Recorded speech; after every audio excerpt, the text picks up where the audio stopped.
Hello everyone and welcome back to the History of Scotland. I'm your host Fraser and this is episode 46, The Lion Strikes. Last time we touched upon William the Lion's story, which began in 1142 AD. Born into a Scotland under the rule of his grandfather David I, this era was marked by significant changes, with Scotland experiencing growth and development under David's reign. William's birth in the royal family placed him in the heart of these transformative times, setting the stage for his eventual ascent to the throne. Our focus today, however, is on a critical juncture in William's reign, his audacious invasion of England between September 1173 and the aftermath of the Battle of Alnwick in June 1174. This period stands as a testament to William's ambition and turbulent relationship between Scotland and England. It was a time when the fate of nations hung in the balance, influenced by the decisions of kings and the clash of armies. The invasion of England by William was not just a military campaign, it was a bold statement, a challenge to the established order. How far was William willing to go? His determination would lead him down a path previously trodden by his great-grandfather, Malcolm Canmore. It's important to remember Alnwick as a site where Malcolm III and his son Edward met their tragic end. Would William's fate echo that of his ancestors, or would he carve a different path in the annals of history? As we journey with William, we find him at a pivotal moment, gathering his army ready to march on England. The air is thick with anticipation and the weight of history. The stakes are high and the questions loom large. Will William's invasion be a swift conquest, or will it be a quagmire of conflict? Will he succeed in his ambitions or falter in the face of adversity? So, join me as we step into the past, walking alongside William, understanding his ambitions, challenges and his legacy. Let's unravel the story of a king who dared to challenge the might of England, a story that is as much about the human spirit as it is about the thrones and crowns. The stage is set, the players are ready, and the tale of the Lion Strikes awaits. As we turn the pages back to the years 1173, England was embroiled in a period of internal strife and rebellion that would become known as the Revolt of 1173 to 1174. This was a time marked by family discord, political alliances, and a struggle for power that engulfed not just England but neighbouring realms as well. The roots of this revolt lay in the complex dynamics of the Angevin Empire under King Henry II.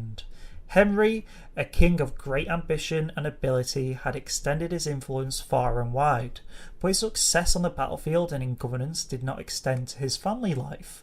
The seeds of discord were sown within his own family, leading to a conflict that would shake the foundations of his empire.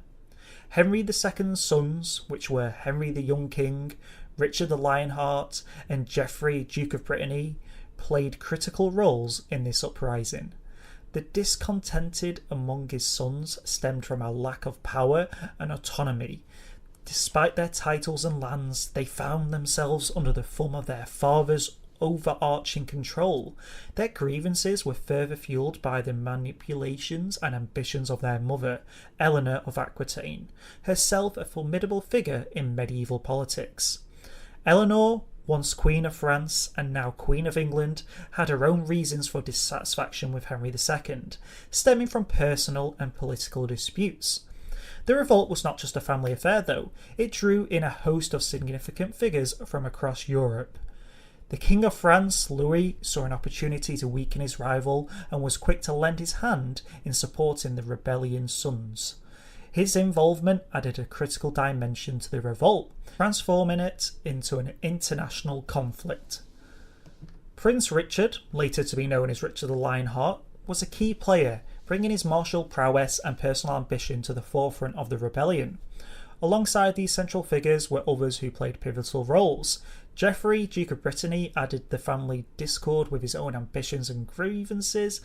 Other notable participants including, our very own William the Lion, who saw in the revolt a chance to reclaim the lost territories and assert his own power, but more on that in a sec. The list of participants extended to various barons and nobles across England and France as well, each with their own motivations and aspirations, all converging in a struggle that would have lasting repercussions on the empire. This backdrop of rebellion and political manoeuvring set the stage for William's invasion. The Scottish monarch, observing the chaos in England, saw a golden opportunity to further his own ends.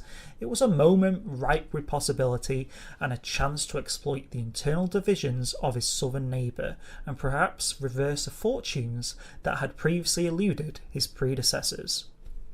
The opportunity presented by the English revolt in 1173 stirred great excitement in William, for several compelling reasons. Chief among these was the prospect of gaining the lands of Northumbria back. These lands held not only strategic importance, but also sentimental value, as they had been relinquished by his brother, Malcolm IV, as part of the Treaty of Chester in 1157. For William, this was a chance to rectify what he likely viewed as a loss of rightful Scottish territory and honour. The concept of reclaiming Northumbria resented deeply within William.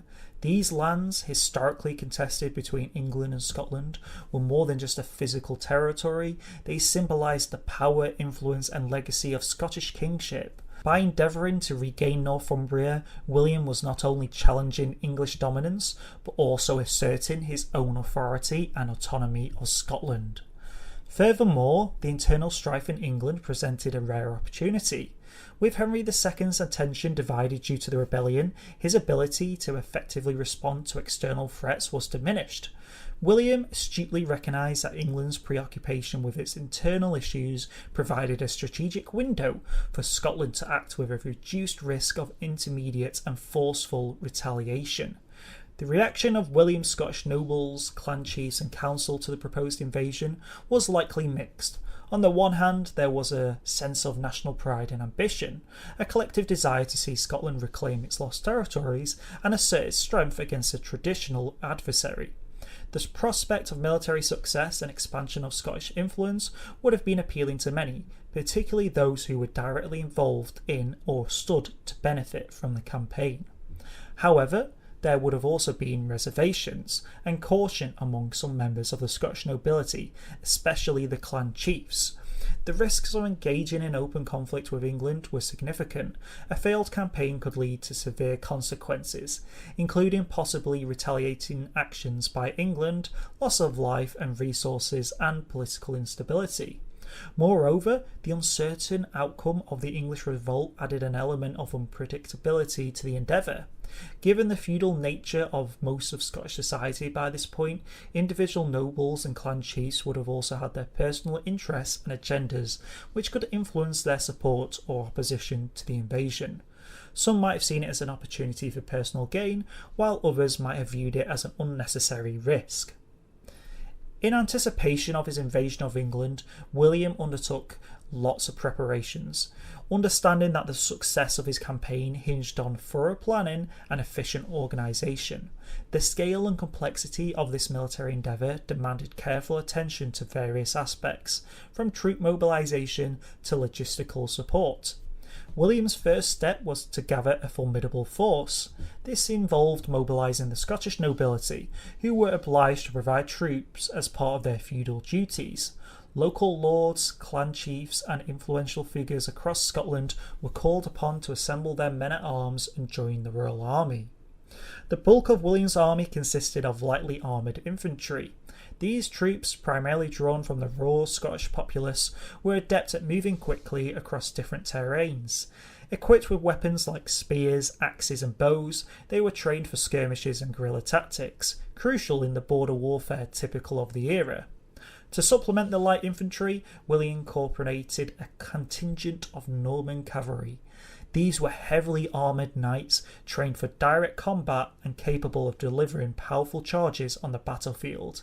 The inclusion of these elite troops provided a significant boost to the offensive capabilities of William's army, and most of these Norman cavalrymen were nobles in themselves or knights. The hiring of Irish feudal mercenaries, who would become known as gallowglass in the 13th century, was a strategic move as well. These mercenaries, experienced in the arts of war, brought with them a wealth of combat experience and skills. Their presence added an element of unpredictability and versatility to the army, which could be pivotal in engagements with the English forces. Equally crucial to the success of the invasion was the establishment of effective supply lines. William understood that a well-fed and well-equipped army was key to maintaining morale and combat effectiveness. To ensure a steady supply of provisions, arms, and other necessities, he set up a network of supply lines that would support his forces throughout the campaign. Strategic placement of supply depots were crucial. These depots were likely set up along the route of the invasion, stocked with food, weapons, and other necessities. They would have been guarded and maintained by a dedicated contingent to ensure a continuous supply to the front line. Given the time's limitations in transport and storage, foraging and local procurement played a significant role. William would have arranged for his troops to gather resources from the land as they advanced, reducing the strain on supply lines, but also damaging the land he was housed in. So as the army moved south through Scotland, they obviously damaged the lands of Lothian, and when it eventually arrived in the northern parts of England, it would obviously take resources around there. Ensuring the safety and timely delivery of supplies was paramount. This was involving organising a system of convoys, possibly using both land routes and maritime pathways. Since William had built up a navy, he could now rely on maritime supply lines to help supply his army. Security measures such as scouts and guards would be essential to protect these convoys as well from enemy raids or banditry. Establishing a reliable communication network was also vital for coordinating the movement of supplies and troops. Spies were quite crucial for the campaign, and William had quite a lot of them in England at the time, especially in the northern parts of England. In preparing for the invasion, William displayed a keen awareness of the logistical and tactical demands of such a campaign. By assembling a diverse army and establishing a robust supply line, he laid the groundwork for a military venture that aimed not only for territorial gains, but at demonstrating Scotland's prowess and independence on the broader stage of medieval European politics, and also gave him a chance for retreat if things got too dicey.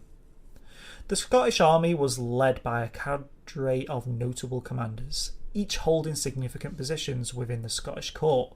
These individuals were not only military leaders, but also key figures in political and social landscape of Scotland at the time. Their roles and influence extended beyond the battlefield, contributing to the governance and administration of the kingdom. If we go through some of these commanders now, we have Duncan II, who was the Earl of Fife. Duncan was one of the most prominent figures in William's court. As the Earl of Fife, he held the position of great power and influence.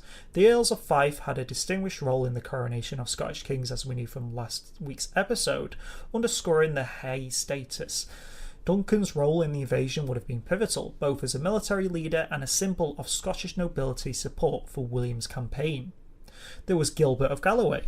As the Lord of Galloway, Gilbert was a powerful regional leader. His participation in the invasion signified the support of the south-western regions of Scotland. Gilbert's command would have been crucial in rallying troops from Galloway, known for their fierce independence and martial prowess. There was Hugh de Morville, who was the Lord of Cunningham and Lauderdale. Hugh was a significant figure, holding lands both in Scotland and England. His dual allegiances made him a valuable asset in understanding English strategies and weaknesses. As a commander, Hugh's experience and knowledge of both Scottish and English warfare would have been invaluable. Walter FitzAlan, the first High Steward of Scotland. Walter, the founder of the Stuart dynasty as we've known and mentioned many times now, he was a key ally of William. His role of the High Steward, involving overseeing the royal household and estate, a position that gave him considerable authority and resources. Walter's involvement in the campaign would have been instrumental in logistical support and the mobilisation of troops. With William leading the invasion in person, the governance of Scotland during his absence would have been a matter of great importance as well. The responsibility for ruling Scotland in William's stead would likely have fallen to a council of trusted nobles and advisors. This council would have been tasked with maintaining order, overseeing administrative affairs, and ensuring the kingdom's defence in case of any threats. The composition of this council would have included high-ranking nobles, clergy, and experienced administrators. Figures like Duncan, Gilbert, and Walter could have played roles in this council, either directly or through representatives, but it was most likely due to Walter Fitzalan, because of how old he was, the first High Steward of Scotland. He was the leading magnate and regent in William's stead. The council's collective experience and authority would have been crucial in maintaining stability and continuity of governance during the king's military campaign. The arrangement reflects the feudal structure of the time, where governance was shared responsibility among the realm's leading figures, especially in the king's absence. The effectiveness of this temporary governance structure would have been key to ensuring that William could focus on the campaign without the distraction of domestic instability.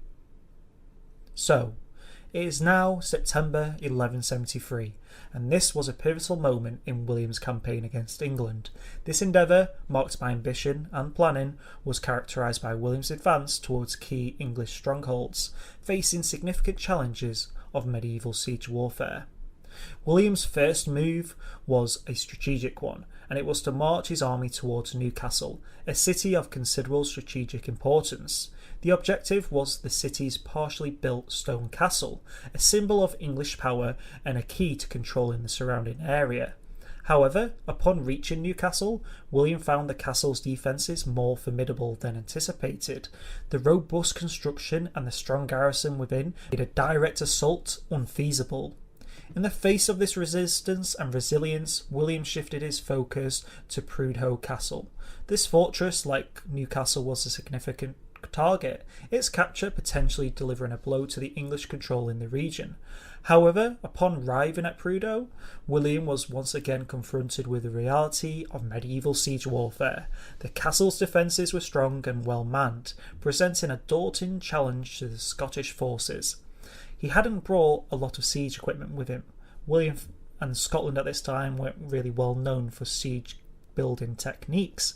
The difficulties William faced in attacking these castles were emblematic of the challenges of siege warfare during the era as well.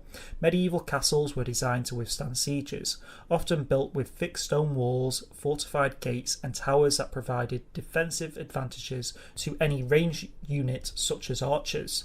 The defenders could withstand long periods under siege, thanks to stores of supplies and castle's design, which favoured the defenders in terms of positioning and protection. For an invading army, laying siege to a castle was a time-consuming and resource-intensive endeavour. It required maintaining a prolonged presence around the fortress, cutting off supplies and reinforcements, all while ensuring the invading army itself remained supplied and ready for prolonged conflict. This process could take weeks, months, or sometimes even years, draining the resources and morale of the attacking force. Reorganising the significant challenges and the drain on his resources, William made the pragmatic decision to withdraw. Unwilling to commit to lengthy sieges that could sap the strength of his army and leave his own territories vulnerable, he returned to Scotland. This decision reflected the strategic thinking and adaptability required of medieval monarchs, who often had to balance ambition with practical realities of warfare. But during this short invasion in 1173, the achievements were limited. The territorial gains or significant military victories were non-existent. Something he did manage to do, though, is test the defences of key English strongholds like Newcastle and Prudhoe Castle, and gauge the response capabilities of Henry II's forces. This reconnaissance by force provided William with valuable insights into English fortifications and their defensive strategies, knowledge that could prove useful for future campaigns. Despite not securing major victories, the invasion served as a demonstration of William's willingness to challenge English authority and assert Scottish power as well. It was a clear signal of his intentions and capabilities, a rather different king to his brother Malcolm IV. The return of William to Scotland was influenced by some other factors as well. He obviously encountered Newcastle and Prudhoe Castle, which were very strong fortifications, and he couldn't really take them on. But there was a more pressing reason for his withdrawal as well, as there was a situation developing in Lothian, a region significant to Scotland. The English response to William's invasion included a retaliatory campaign into Lothian.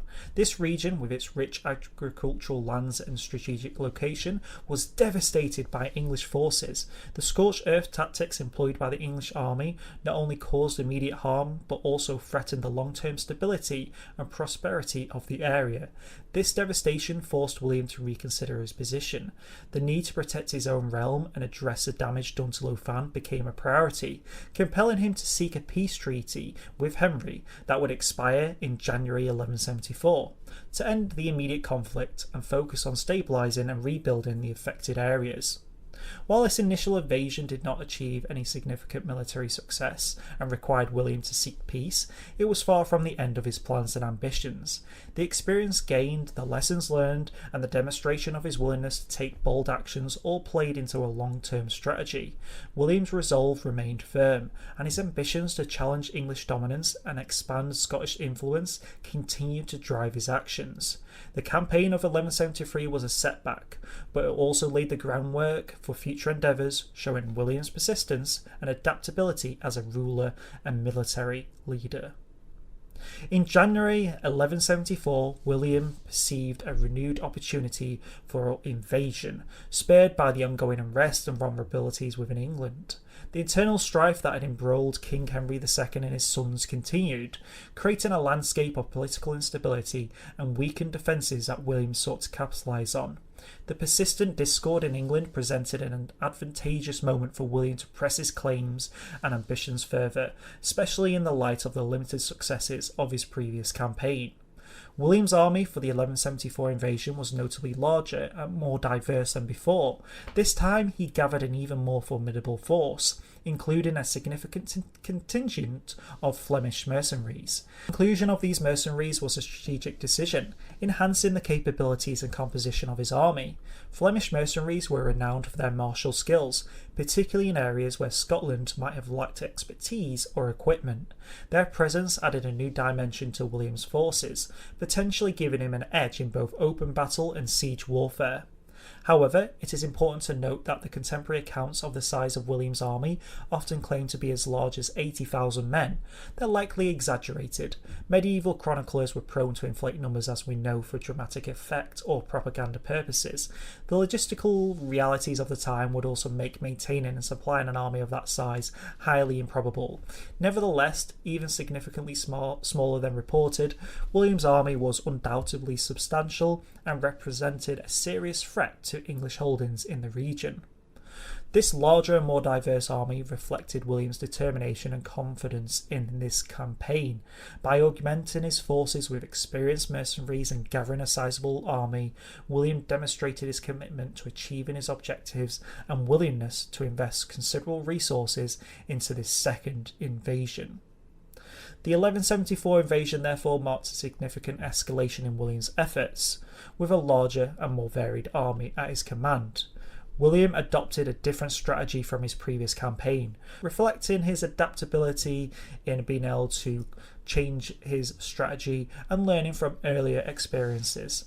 Instead of targeting Newcastle again, which had proved too formidable the previous year, he directed his efforts towards other significant targets, demonstrating a strategic shift in his approach to the invasion.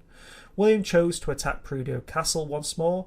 Despite its enhanced defences since the previous year, the decision to revisit Prudhoe suggests that William recognised its strategic importance and perhaps believed that his augmented army stood a better chance of overcoming its defences.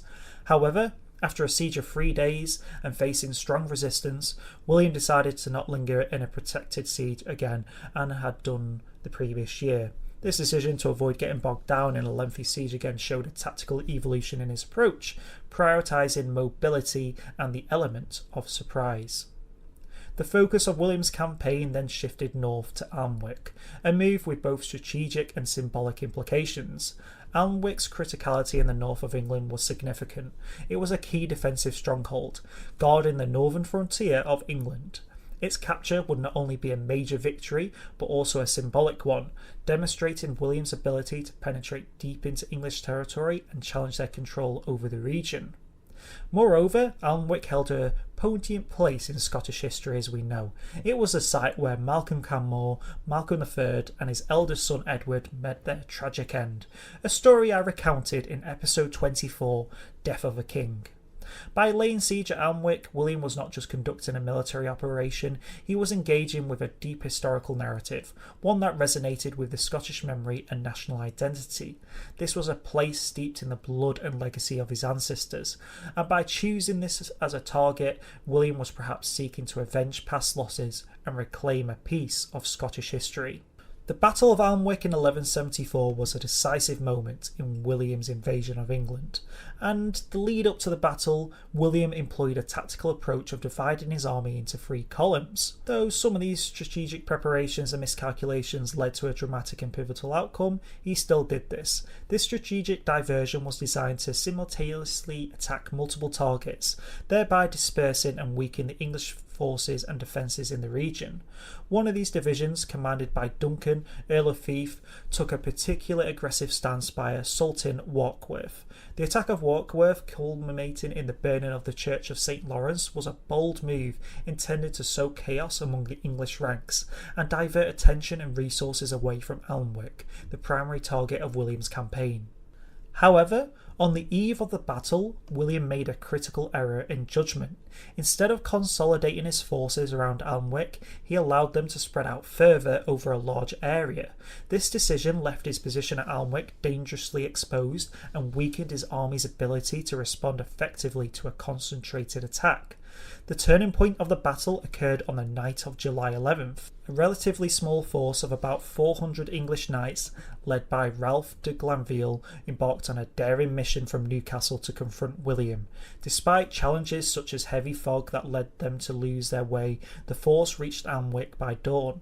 They found William's encampment in a vulnerable state, protected only by a small contingent of his bodyguard, estimated to be around 60 men. Caught off guard by this sudden attack, William displayed his characteristic bravery, rushing from his tent in his armour to face the enemy. He repeated his cry, "Now we shall see which of us are good knights," reflects his determination and readiness to engage in combat. Nevertheless, the ensuing battle was short and unfavourable for the Scots. They were outnumbered, outmanned and outgunned. William's horse was slain, leading to his capture, and the remainder of his bodyguard was quickly overwhelmed, forcing them to surrender. The aftermath of this battle was significant. William's capture was a major setback for the Scottish invasion, effectively halting the campaign. The defeat was not just a military loss, but also a blow to Scottish morale and a stark reminder of challenges and unpredictability of medieval warfare. If we now look into more detail to why the events transpired as they did, leading to William the Lion being alone in the camp with only his 60 knights during the Battle of Alnwick, William's army was not concentrated around Alnwick, primarily due to his strategy of dividing his forces to attack multiple targets at once. This approach was working as intended to stretch and weaken the English defences in the region. As we know, Duncan, Earl of Fife, was at Warkworth. The intent was to also create a multi-front offensive, forcing the English to defend multiple positions. However, this strategy also meant that William's forces at Alnwick was strategically and significantly reduced, leaving him and his intermediate surroundings less protected. So that meant, on the night of July 11th, Ralph de Glanville, the Sheriff of Westmoreland, led a force of approximately around 400 mounted English knights north from Newcastle. This force was then augmented by a local lord, who was upset over the damages inflicted on his lands, and they managed to reach Alnwick by dawn, despite getting lost in the heavy fog multiple times.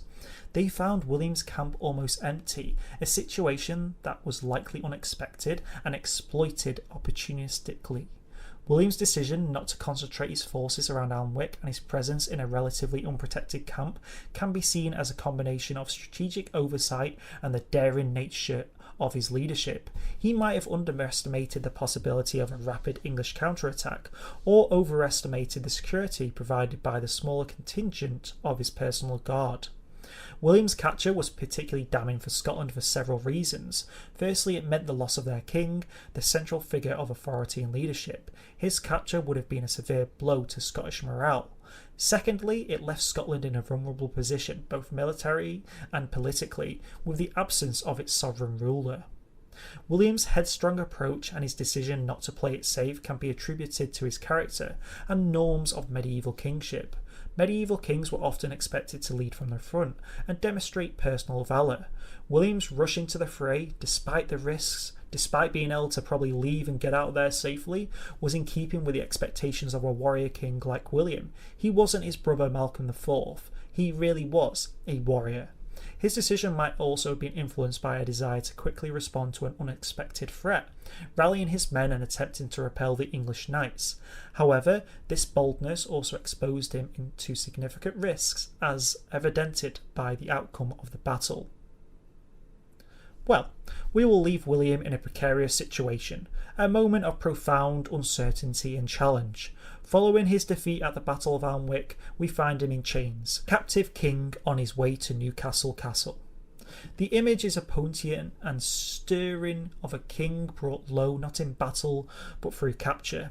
It poses a question: what lies ahead for William? Can he stage a comeback from this dramatic setback? The unfolding of these events will be a tale of resilience, strategy, and the indomitable spirit of a king and his kingdom. Throughout this episode, though, our journey through the historical landscapes of William's reign and the Battle of Alnwick was guided by various historical texts and works. We've already mentioned some of these in past episodes, but other resources I have used have been The Kings and Queens of Scotland by Timothy Venning, which offered a detailed account on Scottish royalty, and The Scottish Wars of Independence by Evan Barron, which gives an in-depth analysis of the conflicts between Scotland and England. These texts, among others, have been instrumental in piecing together the narrative of William the Lion's reign and fateful battle at Alnwick in today's episode. Hope you've all enjoyed delving into today's episode of the history of the Battle of Alnwick as well and William's defeat. It's a story that illustrates that there's not just the trials of a king, but also the tumultuous times that shaped Scotland's history. As we've seen, things are going to get more challenging for William and Scotland before they improve. His capture, while not fatal, set the stage for a difficult period in Scottish history. In our next episode, we'll continue exploring William's reign, focusing on the aftermath of this capture, and particularly the Treaty of Valois. This treaty marked a significant moment, with Scotland and William having to endure the heavy price of English overlordship. Yet, as we will see, this was not the end of William's story. His tale is one of endurance, negotiation, and the ongoing struggle for power and autonomy. Remember, our podcasts are released weekly, with the next episode coming out next week. We bring you 3 episodes a month, each delving into a different chapter of Scotland's rich and fascinating history in chronological order. So next week's episode may be the last one this month, which may give me time to redo episode 2 of this series, with that re-recording I always mention but I never get round to. Don't forget to follow us on Twitter at the History of SC1, that is at the History of SC1, or visit our Facebook page at the History of Scotland podcast. Your support and engagement are what keep this journey through the history alive and vibrant. Thank you all for the recent followers and reviews. We have over 3,100 followers on Spotify now, which is amazing, so thank you all for that. If you enjoy our podcasts and you haven't already, please leave a review on your preferred platform, whether it's Apple Podcasts, Spotify, Google Podcasts, Podbean, or any other great podcasting sites. All that is to say, guys, is thank you for joining us on this historical adventure. Have a great week, and we look forward to bringing you more tales from Scotland's past in our upcoming episodes. So, stay safe, and goodbye for now, guys.